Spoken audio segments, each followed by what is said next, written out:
Good afternoon, everyone. Today we are here for the regulatory application. In the previous week, we learned how dossiers where we understood the CPC or e structure for multiple products and AI prompting for the regulatory dossier drafting. Now, for today's session, the topic is case study in global regulatory applications. This is the first session of this week. It is conducted by Dr. Rutuja Shinde ma'am. Let's begin. Over to you, ma'am. Thank you, Shruti. Let me share the screen.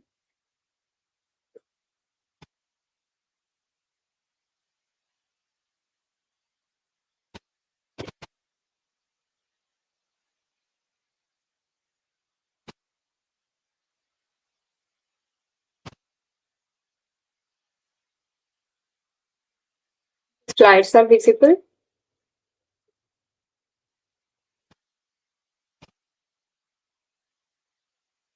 Just let me know, is it visible or not?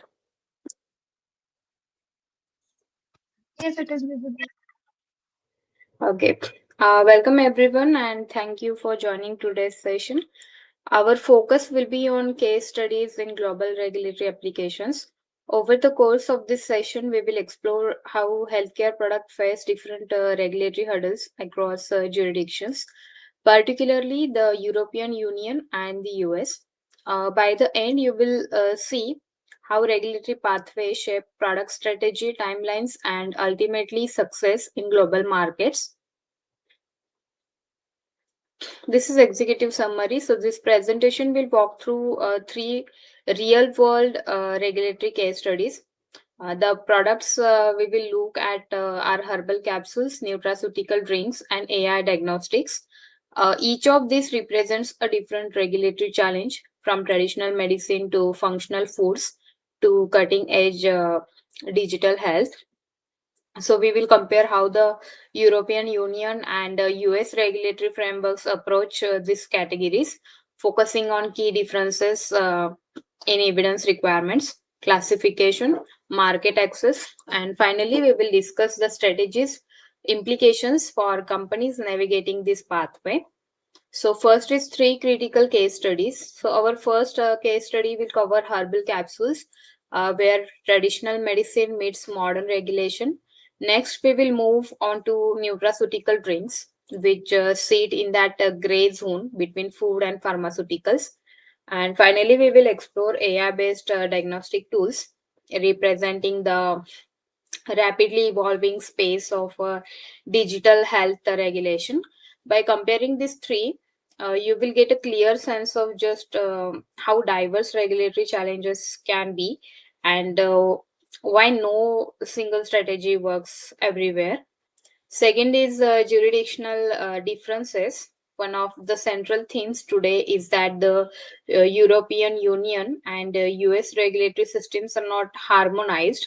Even for identical products, the classification and approval pathway can differ dramatically. In the European Union, regulators may require traditional use documentation, clinical evidence, or approved health claims depending on the product.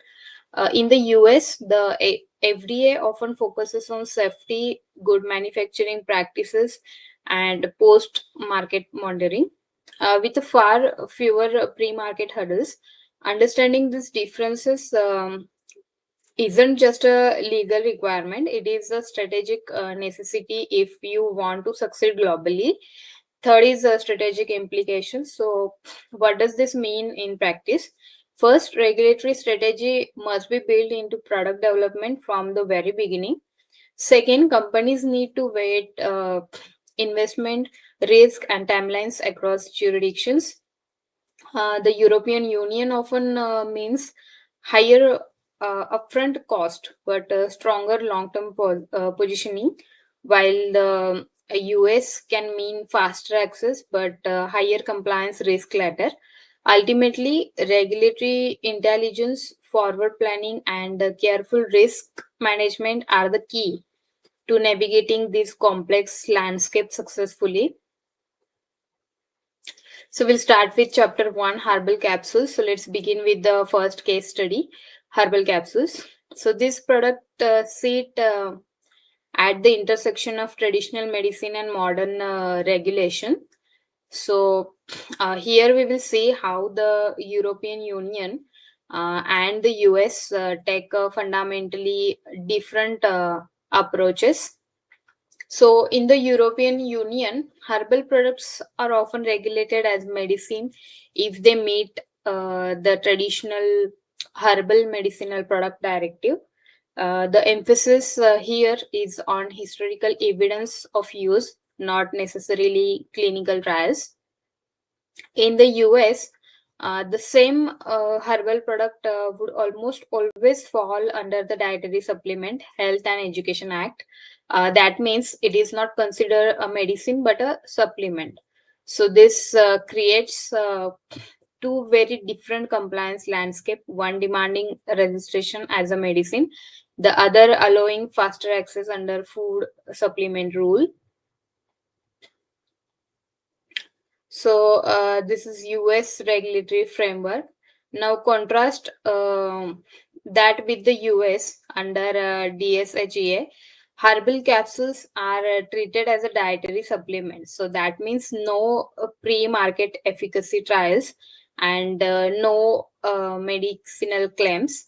The FDA focuses on safety and quality through good manufacturing practices and post-market monitoring rather than upfront approval. Structure function claims like supports immune health are allowed, but disease treatment claims like cures colds trigger drug level regulation. In other words, the US pathway is faster and cheaper, but riskier if compliance isn't maintained. This is a case study, so let's make this concrete with this case study. Is Genesia immune support capsule. So in the European Union, the company pursued the traditional herbal medicinal product directive pathway, submitting a traditional use evidence spanning over 50 years, with 15 years documented in Europe. And in the US, the same product was submitted as a new dietary ingredient notification, emphasizing safety and GMP compliance. Both the strategies got the product to market, but the timelines, cost, and risk were very different, which we will see in upcoming slides. This is documentation requirements comparison. So here is a side by side view of documentation requirements. So in the European Union, traditional use evidence is mandatory, that is 30 years in the EU, and in the US, no such evidence is required. Neither system requires clinical efficacy data, but the European Union demands comprehensive quality documentation, while the US focuses on GMP compliance. Safety assessments also differ. Bibliographic reviews in the European Union versus GRAS, that is generally recognized as safe determinations in the US. So this GRAS is the process by which a substance is, the substance is deemed safe for its intended use in food without requiring formal FDA pre-market approval. And finally, labeling claims are strictly limited to traditional use in the European Union, whereas the US allows structure function claims with a standard disclaimer. This is regulatory timeline analysis. So now let's compare timelines. So in the European Union, preparation of dossier can take up to a year, followed by a 12 to 18 months review period. That means a company may wait nearly 2 years before authorization. In the US, preparation is shorter, and the FDA review period for an NDI notification is just 75 days. If the FDA doesn't object the product can launch immediately.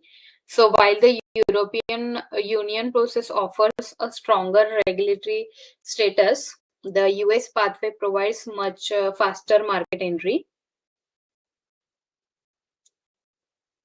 Next is manufacturing quality standards. So manufacturing quality standards are another key difference. In the European Union, here you can say, in the European Union, herbal capsule must be produced under pharmaceutical grade GMP that includes oversight by a qualified person, certified batch release, and annual annual product quality reviews. In the US, the FDA requires dietary supplements GMP. These are still strict but less intensive than pharmaceutical GMP. They focus on personal training, facility standards, and record keeping or for safety and traceability. So, European Union product may cost more to produce, but the higher quality standards can also serve as a competitive advantage in the market.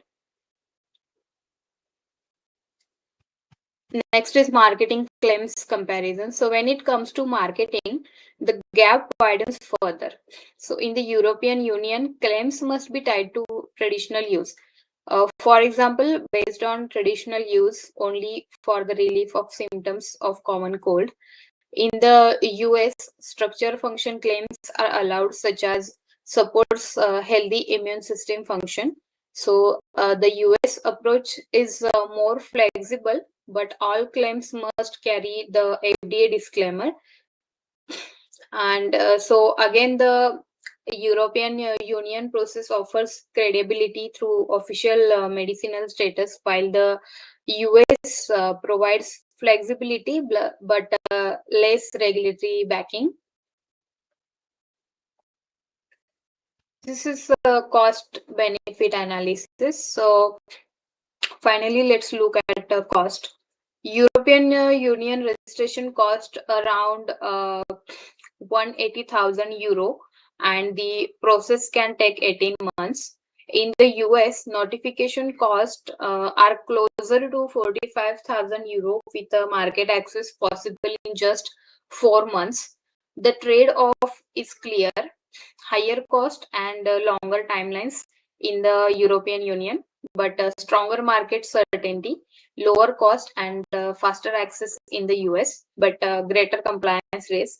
So this is a classic example of why regulatory strategy must align with the overall business goals. This is risk assessment considerations. So when choosing between the European Union and the US pathway, risk is a major factor. So in the European Union, the traditional use registration provides strong market certainty once approved. The product is officially registered as a medicine, but the trade-off is substantial upfront investment and a longer development timeline. In the United States, the dietary supplement pathway allows much faster access, but the risk continue post-market. Companies face potential FDA enforcement if claims cross into drug territory, or if GMP compliance slips. So risk management is not just about getting approval, it is about sustaining compliance in the long term. Then post-market surveillance obligations. Post-market obligations also differ significantly. In the European Union, companies must maintain a pharmacovigilance team to track safety and report adverse reactions. In the United States, the focus is on adverse event reporting and ensuring GMP compliance is upheld. So we can say this means European Union companies need structured ongoing safety monitoring system, while US companies need to be ready for FDA inspections and responsive reporting.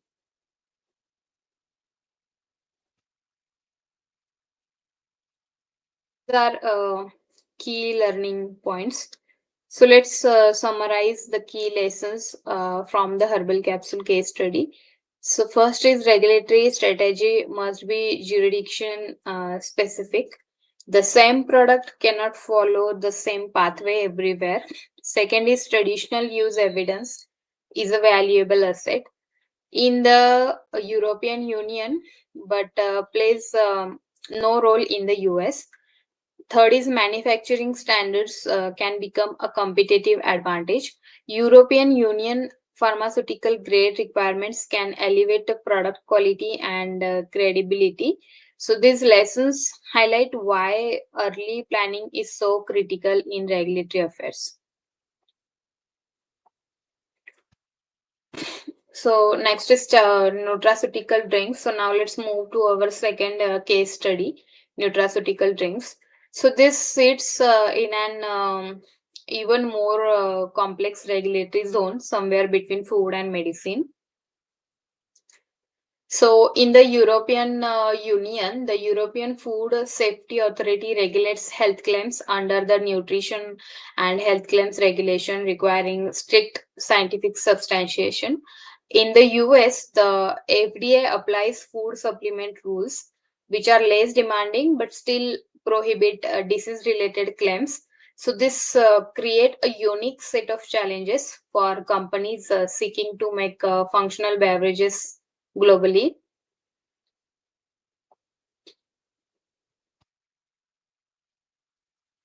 This is a case study of probiotic immune support drink. So our second case study focuses on probiotic immune support drink. So this beverage combines lactobacillus casei with the added vitamin C and D, marketed for immune support. So it contains 10 billion CPUs, that is colony forming unit, per serving, and requires careful cold chain distribution to maintain viability. This product demonstrate how functional beverages face regulatory complexity, particularly around health claim substantiation and labeling compliance. Next is European Food Safety Authority Health Claim Assessment. So, in the European Union, EFSA demands rigorous scientific substantiation. First, companies must show uh, human clinical trials proving a clear cause and effect relationship. Second, EFSA controls the exact wording of approved claims. For example, vitamin C contributes to the normal function of the immune system. Companies cannot deviate from this wording. Third, EFSA sets condition of use such as dosage requirements, target population, and mandatory disclaimers. So this creates a high bar for entry, but once a claim is approved, it carries powerful credibility with the consumers. Next is FDA food supplement regulatory pathway. So, in contrast, the US pathway is much more flexible. The FDA allows structure function claims like supports a healthy immune function without pre market approval. Probiotic strains with a GRAS status can enter the market quickly. Companies must maintain a substantiation file to support their claims, but internal or unpublished studies can be part of that evidence base. So, compared to the European Union, the US offers faster access and lower upfront cost, but with a less regulatory protection against competitors. This is scientific evidence requirements. So this table highlights the evidence gap between two systems. In the European Union, um, randomized control trials are mandatory, targeting specific populations with a strict outcome measures and statistically significant result. In the US, Supportive evidence is enough, and claims can rely on a broader mix of published and internal studies. So, again, the European Union pathway is slower but provides a stronger consumer trust, while the US offers speed but with a weaker barriers to competition. This is health claim substantiation strategy. So, to succeed in the European Union, companies must plan carefully. The process typically involves literature review of existing research to identify gaps, then designing a randomized control trial with the with the right endpoints and statistical power, then conducting biostatistical analysis and compiling a full regulatory dossier. So in the US, the process is less formal. A substantiation file with a credible evidence is enough, but for companies aiming at both markets, it makes sense to design studies that satisfy EFSA while still supporting FDA requirements. Next is manufacturing and quality control. First is probiotic viability. So one of the biggest challenge with the probiotic drinks is maintaining live bacteria throughout shelf life. In this case, the company used cold chain logistics, protective packaging, and stability testing protocols. Validation showed the product remained stable for 18 months under refrigerated condition. So, this demonstrates that regulatory compliance isn't just about paperwork, but it's about ensuring the product truly delivers on its claim in real world use. Next is testing and analysis. Quality control goes further. Microbiological testing ensures the product is free of harmful pathogens and verifies the correct probiotic strains. Then, nutritional analysis confirms the potency of added vitamins and ensure labels match actual nutrient levels. So, these checks happen at multiple stage of production, often with the third party labs involved. This builds trust with the regulators and consumers. So here we can see labeling and marketing compliance. So in the European Union, labeling is tightly controlled. Um, Only authorized claims can be used, and the working must be exactly as EFSA approved. For example, vitamin C contributes to the normal function of the immune system. Even small deviations, like saying boost immunity, would breach regulations. So, this ensures consistency across the market, but it also limits how creatively companies can communicate benefits. Then, if we talk about US, in the US, companies have more flexibility. They can use structure function claims such as support health immune function, but every claim must include the standard disclaimer.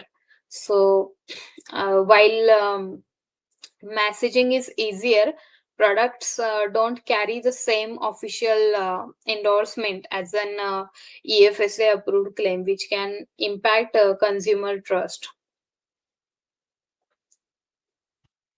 Then market access timeline comparison. So timelines also differ sharply. In the European Union, gaining AFSA approval for a health claim can take 24 to 36 months, including dossier preparation and review. In the US, the process is much shorter. This is about 6 to 12 months to develop the substantiation file with the immediate market access once claims are ready. So, again, companies face the classic trade off, uh, slow but authoritative approval in the European Union versus fast but less protective entry in the US. This is commercial impact assessment. So now let's look at the commercial upside of gaining EFSA approval. So companies that secure an authorized health claim can often charge a premium price, with studies showing up to 43% increase. Consumer trust rises significantly. One study found a 67% increase in confidence when product carried approved claims. And with the first mover advantage, companies can grow a market share by nearly 28%. So while the European Union pathway is expensive and slow, the payoff can be substantial. Next is post-market surveillance obligations. So once a nutraceutical drink is on the market, surveillance doesn't stop. So in the European Union, companies must keep monitoring the scientific validity of claims, reviewing new literature each year. In the US, the focus is on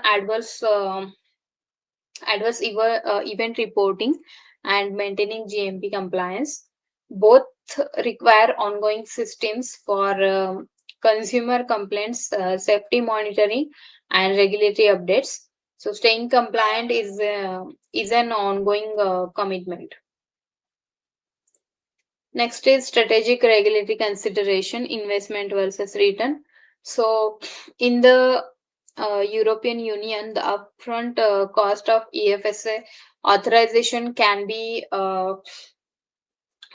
3 lakh euros to 5 lakh euros, but the reward is strong competitive uh, protection and premium positioning. In the US, costs are lower and returns are quicker, but competitors can enter the market with a similar claims much more easily. Some companies adopt a portfolio approach, invest in high value claims for the European Union while using the faster US route for rapid cash flow. Then, strategic regulatory consideration portfolio approach. So, this portfolio approach helps balance risk and opportunity. So, the European Union pathway builds long term value with regulatory approved claims that are difficult for competitors to copy, and the US pathway offers quick wins, lower cost, and more marketing flexibility. So, together they create a balanced global strategy that supports both short term revenue and long term competitive advantage. So, moving towards chapter 3, that is AI based diagnostic tools.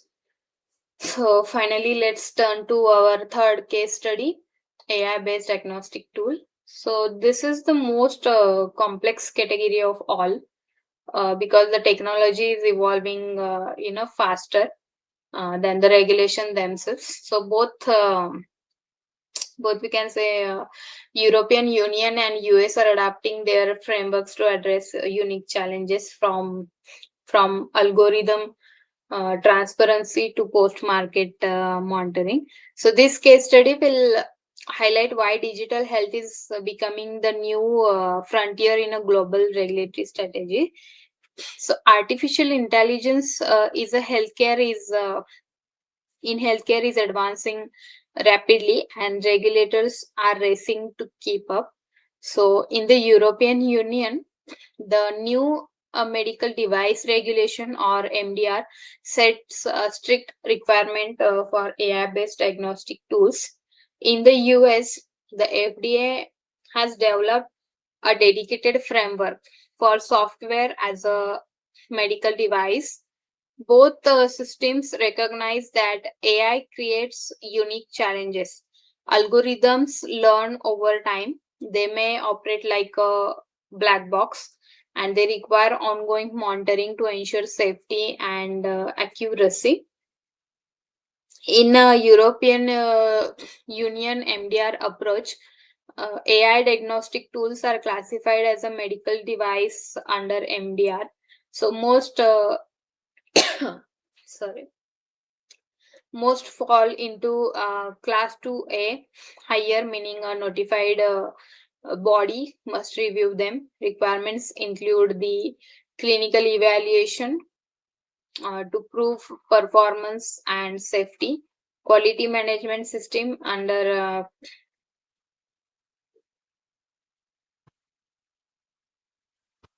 quality management system under ISO, and post marketing surveillance, including performance monitoring once the device is used.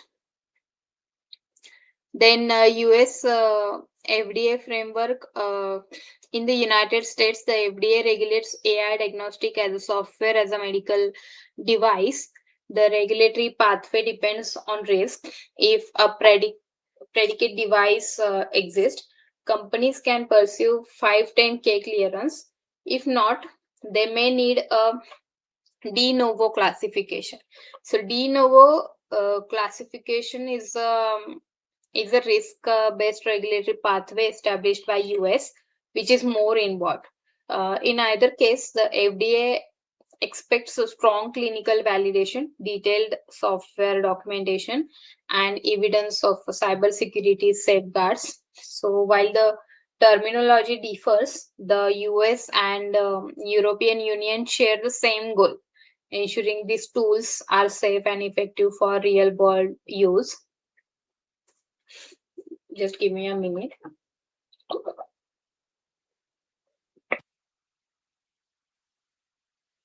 Next is a case study. Let's look at a real world example, an AI powered dermatology assistant.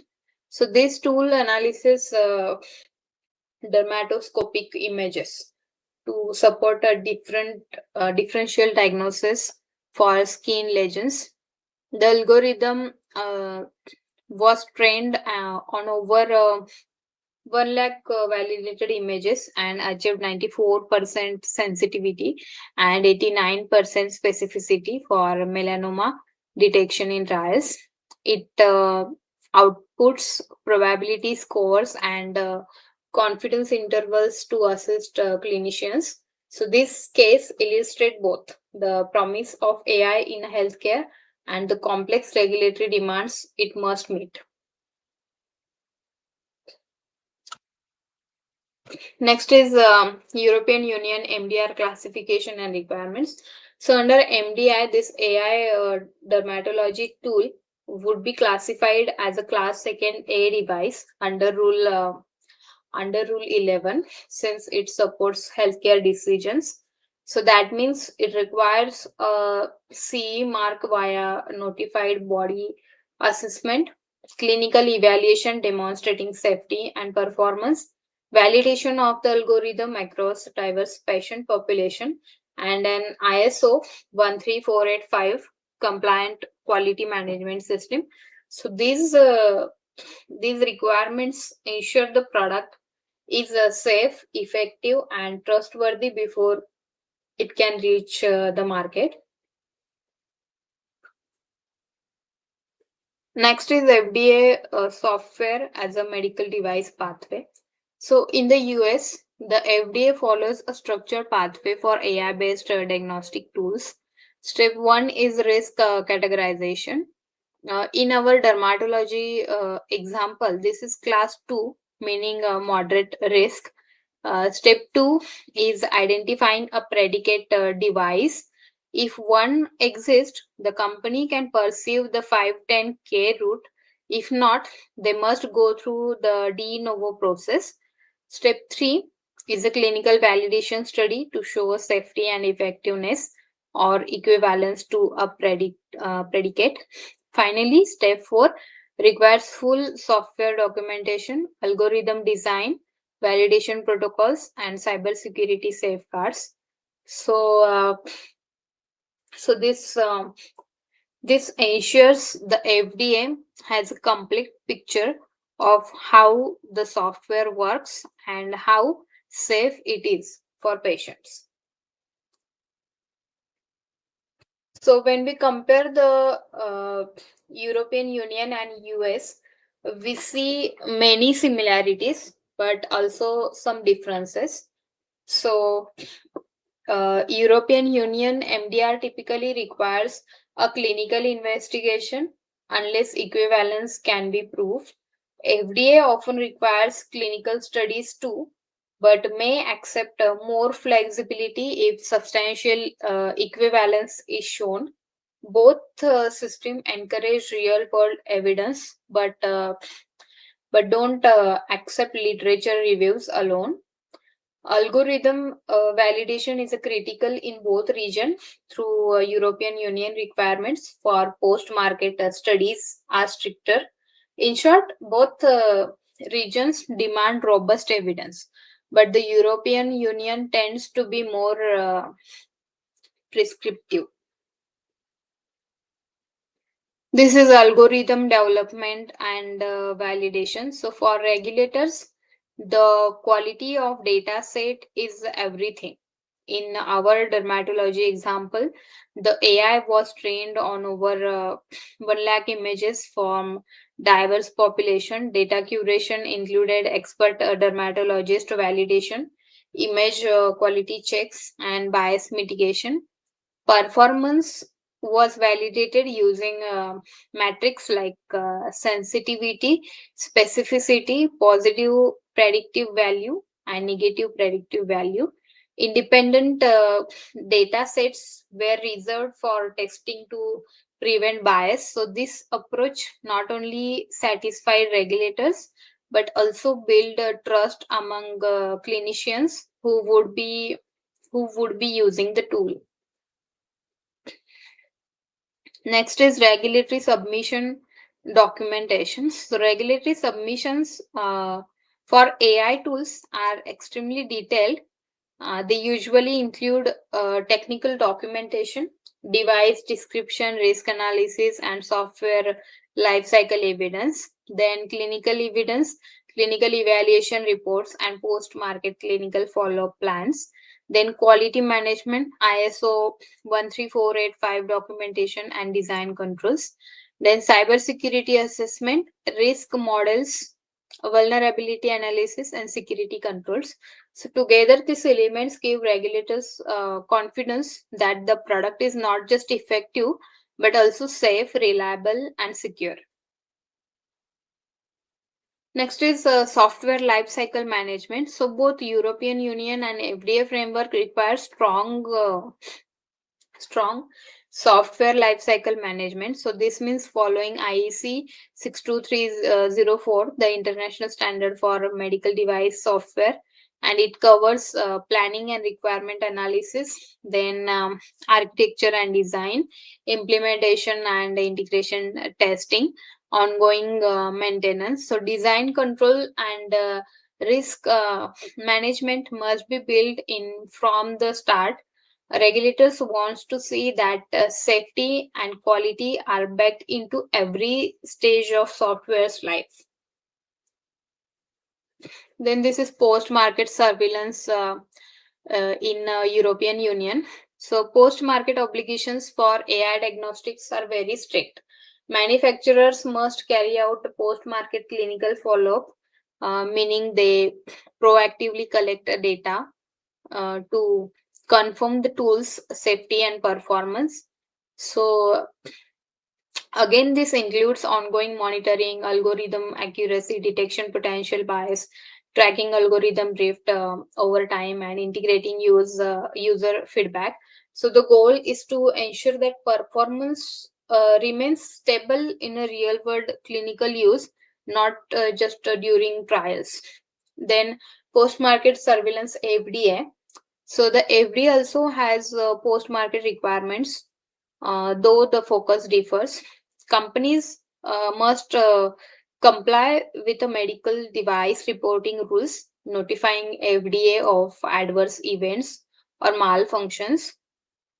Regular safety updates are required, and companies may need to report any performance degradation. Software update must be validated to ensure they don't introduce new risk, and cybersecurity monitoring is expected with the vulnerabilities reported and addressed promptly. So so While the European Union stresses clinical follow, the FDA emphasizes safety event reporting and ongoing compliances. Next is cybersecurity and data protection in Europe. So in Europe, AI diagnostics must also comply with GDPR. GDPR is a General Data Protection Regulator. That means carrying out data protection impact assessments, ensuring patient consent for health data processing, and following data minimization principles. Cloud-based AI system face extra hurdles with a cross-border data transfer, which can complicate deployment outside the Europe. So cybersecurity here isn't just a technical issue; it's also a compliance and data privacy issue. Then in the US, the FDA takes a slightly different angle. So, for AI diagnostic, companies must include cybersecurity documentation in their pre market submission. This includes threat modeling, vulnerability assessments, and security risk management. The FDA also expects a secure software development life cycle, showing that security is considered from design through deployment. On top of this, international standards like ISO 27001 and NIST guidelines are often used to strengthen the compliance case. Then this is a market access timeline and cost. So finally, let's look at the investment side of AI diagnostics. So in the Europe, development and approval cost average is 2.5 million euro with the timelines around 36 months. In the US, costs are slightly lower, around 1.8 million euro, and the process is faster at about 24 months. So the difference mainly comes from the European Union stricter clinical evaluation and the technical documentation requirements. So either way, AI diagnostic represents the highest cost and longest timeline of the three product categories we have covered. Then artificial intelligence, specific challenge. So artificial intelligence in healthcare brings entirely new regulatory challenges. Unlike traditional medicine or food, AI device evolve over time and depend on algorithms that are not always transparent. So algorithm explainability. One of the biggest challenge is explainability. So doctor and regulators wants to understand why an algorithm makes a specific recommendations, especially when it influences high risk diagnostic decisions. A black box AI that gives result without a clear rational faces higher scrutiny. We must build systems that provide interpretable results, confidence scores, or traceable logic to gain regulatory and clinical trust. Second is continuous learning system. So another challenge is continuous learning. Unlike static drugs or a device, AI models can evolve as they process new data. While this improves performance, it also introduces regulatory risk. How do we validate a system that changes after approval? How do we ensure safety when behavior shifts in a real time? So currently, frameworks of for adaptive AI are still in development, which makes this a gray area for compliance team. Next is clinical integration consideration. So AI tools are only as good as their integration into real world clinical practice. We need to consider training healthcare providers so they understand the AI's limit. Then decision support integration. So AI complements, not replace clinician judgment. And EHR, that is electronic health record interoperability. So outputs flow smoothly into existing systems. Then user training programs, regulator emphasizes user education. Healthcare professional must know how to interpret results where AI can assist and where human judgment remains essential. Training programs should focus on safe use, limitations, and best practice. This isn't just regulatory, it's about ensuring clinical safety and trust. Then, clinical liability framework. So, critical but often overlooked challenge is liability. If an AI suggests a diagnosis that a doctor follows and the patient outcome is negative, who is responsible? The doctor, the hospital, the AI manufacturer, regulators, and insurers are actively debating liability frameworks, and companies must prepare for shared responsibility models to protect both clinicians and patients. Then clinical outcome monitoring. So approval is only the beginning. AI performance must be monitored in the real world. Post market surveillance includes collecting outcome data, then detecting algorithm drift, and tracking bias across patient groups. So continuous monitoring ensures AI remains safe, effective, and fair over time.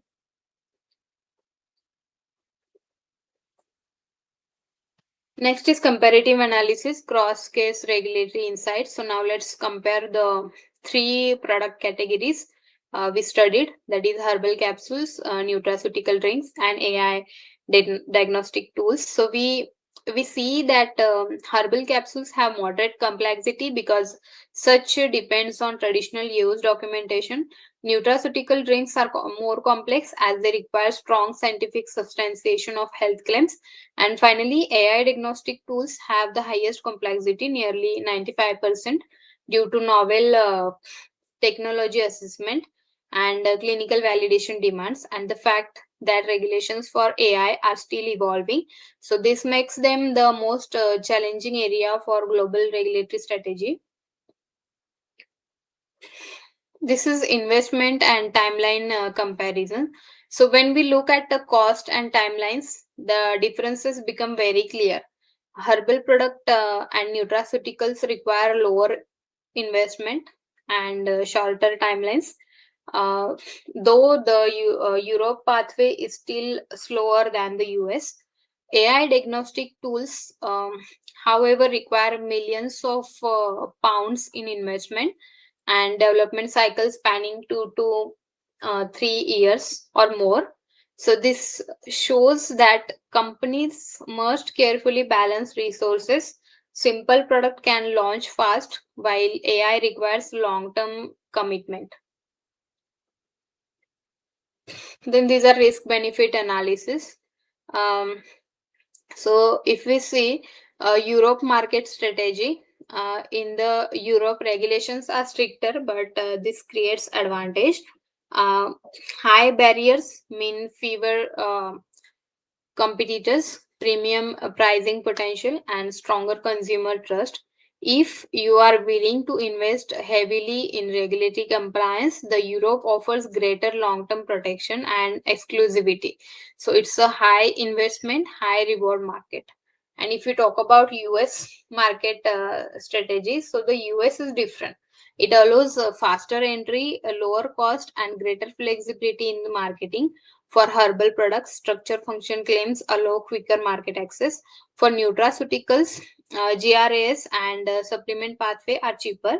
Even AI tools can sometimes move faster under the FDA's framework compared to Europe. So the trade-off, less exclusivity, more competition, and higher long-term compliance risk. These are strategic recommendations. So, based on this, companies should not rely on a single regulatory pathway, diversify across jurisdictions and product categories. For example, use the US market for faster launches and revenue generation, invest in Europe approvals for long term differentiation and premium positioning, So this portfolio approach balances risk and reward. Then regulatory intelligence investment. So one key recommendation is to invest in regulatory intelligence system, especially in AI and digital health. The rules are changing rapidly. Staying updated with the evolving guidance, both Europe MDR and FDA, can make the difference between smooth approval and costly delays. Regulatory intelligence should be treated as a core competency. Then scientific evidence planning. Finally, evidence planning is critical. Design clinical studies and scientific programs so with both Europe and US requirements in mind. A dual pathway approach maximizes the value of research, avoids duplication, and creates leverage in multiple markets simultaneously. So this forward planning saves cost and accelerates time to market.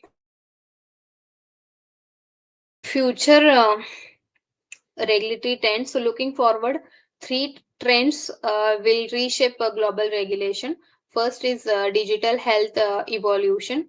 Frameworks for AI, ML, digital therapeutics, and SMD will expand. Then, sustainability integration. Packaging, carbon footprint, and environmental impact will factor into approval. Then, real world evidence acceptance. Regulators will increasingly accept post market data, patient reported outcomes, and real world monitoring. So, these trends means that companies must evolve their strategies continuously. This is implementation roadmap. So to succeed, companies should follow a clear roadmap. Mm, month 1 to 6 strategic planning and regulatory pathway decisions.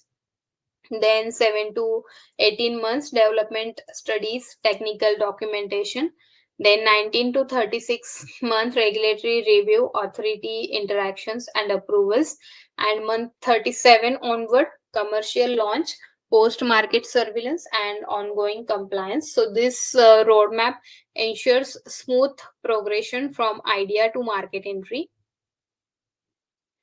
Key success factors. So this thing drive success in a global regulatory strategy. Early regulatory engagement. Talk to regulators early, get clarity and reduce risk. Then quality by design. Build the compliance into the product from the start, not as an afterthought. Cross-functional integration, align regulatory, clinical, quality, and commercial teams. So strategy matches business goals.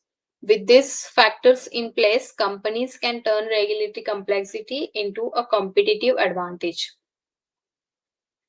So, in conclusion, regulatory strategy is not just about compliance. It's a key driver of market success. Whether we look at a herbal product, nutraceutical, or AI diagnostic, each category has unique challenge, and the Europe and US differ greatly. So jurisdiction specific approaches are essential, but the reward is clear. Successful navigation provides market exclusivity, consumer trust, and sustainable competitive advantage. As we move into a future shaped by AI and digital health, proactive regulatory intelligence, and a strong quality system will define the winners. So, thank you. We have explored how regulatory strategies differ for herbal capsule, nutraceutical drinks, and AI diagnostic tools, and how the Europe and US framework impact market access, cost, and risk. Now, I would like to open the floor for question. Please feel free to ask anything. Over to you, Shruti. Thank you, ma'am. It was a very insightful presentation. We do have a few questions. One of which is for the herbal capsule, should a company launch in the US first or in the Europe market first? For herbal capsules, uh, we can, if you want, early approval. So it is not always necessary. It depends on resource and goals. So if speed to market is critical, start with the US. If long term exclusivity and premium positioning matter, the Europe is worth the investment. So larger companies often pursue both in parallel. Okay, okay. Thank you, ma'am. Also, another question for the AI diagnostic case, how important is the real world evidence after approval? How? Come again. How important is the real world evidence after the approval in AI diagnostics? Uh, so you know today, however, since AI is seen as a decision support tool, however, regulators are exploring shared liability models, and manufacturers may need to provide a stronger risk disclosures and insurance coverage. So I think AI tool is considered because they combine medical device rules with the software specific issues like explainability bias, cybersecurity, and continuous learning.